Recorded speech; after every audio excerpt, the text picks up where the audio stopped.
Oke, assalamualaikum warahmatullahi wabarakatuh. Sahabat, berjumpa kembali bersama saya di channel Sulur Farm. Di video kali ini kita akan membahas mengenai beberapa pupuk yang biasa digunakan pada fase vegetatif atau pada fase pertumbuhan cabai rawit Nah, sebelum kita membahas pupuk yang dibutuhkan oleh tanaman cabai rawit pada fase vegetatif, yang pertama kita perlu pahami dulu apa itu fase vegetatif sahabat.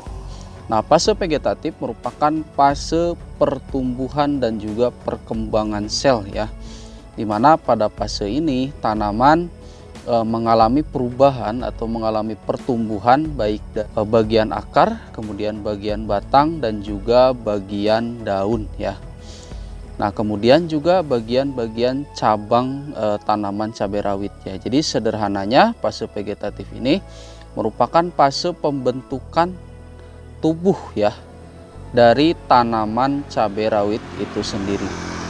Nah, fase ini memerlukan beberapa unsur hara untuk membantu proses pertumbuhan tanaman cabainya, sahabat Secara garis besar, tanaman cabai rawit pada fase vegetatif atau pada fase pertumbuhan ini berlangsung pada usia 0 sampai kurang lebih 60 HST, sahabat Pada usia tersebut tanaman sedang fokus pada proses pertumbuhan. Nah, meskipun di atas 60 HST sampai nanti masa panen juga terus tumbuh sahabat, terutama dari ukuran batang dan juga ukuran tanaman itu sendiri.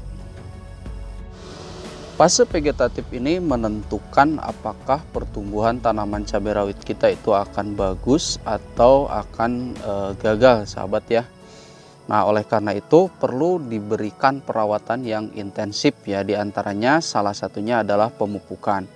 Selain pemupukan, perawatan pengendalian hama dan juga penyakit itu diperlukan pada masa vegetatif sahabat.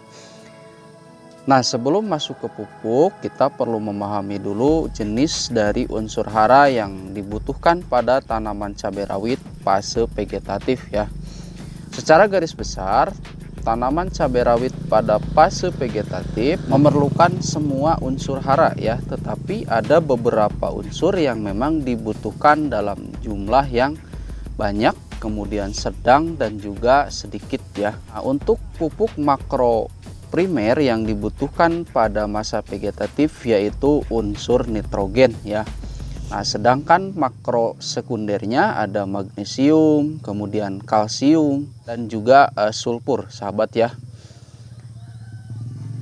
Nah, beberapa unsur hara tadi perlu kita tambahkan jumlahnya dalam jumlah yang banyak, sahabat Artinya perlu kita berikan pemupukan susulan, karena untuk hara mikro yaitu memang sudah terdapat pada media tanam kita pada tanah.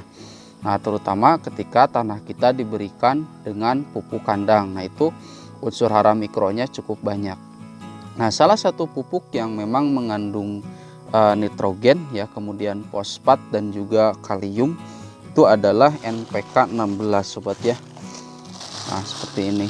Nah, NPK 16 ini kandungannya general, sahabat artinya porsinya atau jumlah persentasenya itu sama, yaitu 16, 16, 16 sahabat.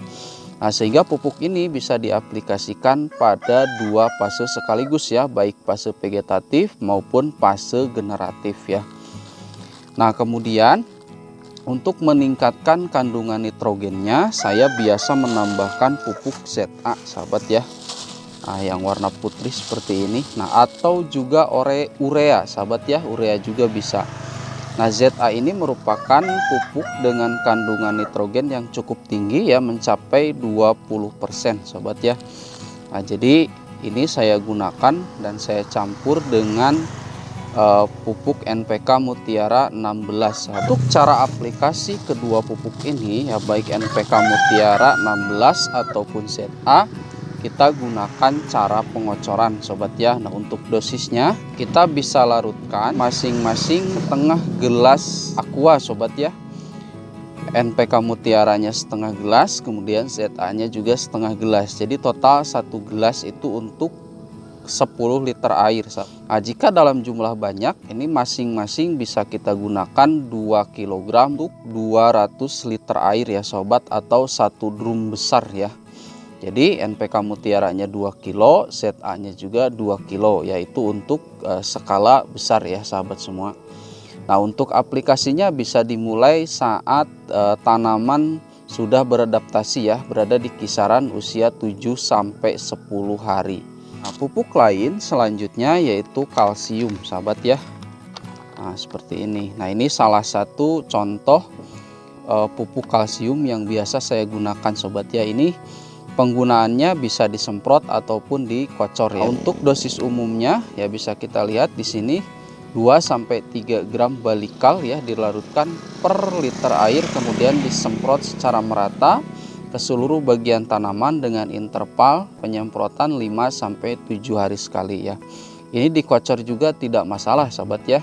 Ada beberapa fungsi dari kalsium ini. Yang pertama adalah membantu proses pembentukan bulu-bulu akar ya pada tanaman cabai rawit awal tanam sobat ya. Jadi pada masa-masa adaptasi itu membutuhkan kalsium ya.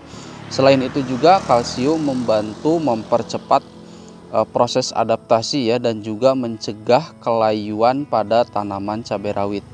Nah, jadi kalau di lahan kita kekurangan kalsium ya, sekalipun tanaman cabai rawit kita itu sudah diberikan pupuk ya, tetap pertumbuhannya akan terlambat ya. Mengingat kalsium ini peranannya cukup penting ya, terutama membantu proses penebalan dinding sel ya. Nah, selain itu juga kalsium bisa berfungsi sebagai fungisida ya, mencegah serangan hama dan juga penyakit ya. Untuk memenuhi kebutuhan unsur hara magnesium, saya menggunakan magnesium sulfat sobat ya.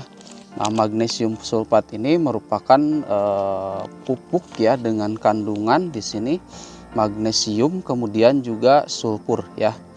Nah, magnesium ini dibutuhkan untuk membantu proses pembentukan zat hijau ya atau klorofil, sehingga tanaman akan tumbuh hijau ya. Nah, magnesium ini bisa kita aplikasikan dengan penyemprotan ataupun pengocoran. Nah, dosisnya apabila kita akan melakukan penyemprotan per tangki 16 liter itu cukup 3 sendok makan saja sahabat ya. Kalaupun misalkan akan dikocor ya, ini 1 kg ini cukup untuk 200 liter air, bisa digunakan atau dicampur dengan NPK mutiara tadi.